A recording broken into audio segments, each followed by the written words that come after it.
தென்னாட்டுடைய சிவனை போற்றி எந்நாட்டவர்க்கும் இறைவா போற்றி. இன்றைய ஆன்மீக சிந்தனை கோவை சிவசக்தி ஜோதிடர். தேய்பிறை காலத்தில் திருமணம் செய்கிறார்களே, அது நல்லதா கெட்டதா அப்படின்னு ஒருத்தர் கேட்டிருக்கா. அப்படிங்க, பொதுவாக வளர்ப்பிறையில் செய்யும்போது தாங்க வளர்ந்து வருங்க. அமாவாசைக்கு அடுத்து வரக்கூடிய 15 நாட்கள் வளர்ப்புறீங்க. அந்த வளர்ப்பிறையில் திருமணங்கள் கட்ட அந்த குடும்பமாகப்பட்டது வளர்ந்து வருங்க. பரிகாரங்கள் அப்படின்றது தேய்பிறையில் செய்யணுங்க. அப்போ தான் நம்ம கஷ்டங்களும் நம்ம தோஷங்களும் நம்ம விட்டு தேய்ந்து போகுங்க.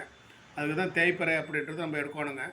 அதை விட்டு போட்டு இன்றைக்கி மண்டபம் கிடைக்கல, எங்களுக்கு சவுகரி படலைங்க அப்படின்னு கடமைக்கு செய்கிறாங்க. ஸோ அதனால் பின்னாடி வர பின்விளைவுகளும் நீங்கள் தான் அனுபவிக்கிறீங்க. பொதுவாக 2, 5, 7, 8 இந்த தேதிகளில் திருமணமாக இருந்தால் அவங்களுக்கு குடும்ப வாழ்க்கையில் ஒரு நிம்மதி கொடுக்காதுங்க. கணவன் மனைக்குள்ளே சலசலப்புகள் கொடுக்குங்க. ஸோ இந்த ஒரு அமைப்பு ஒற்றை எண்களில் வரக்கூடிய அமைப்புகள்ன்றதும் ஏற்படுத்தி கொடுக்குங்க.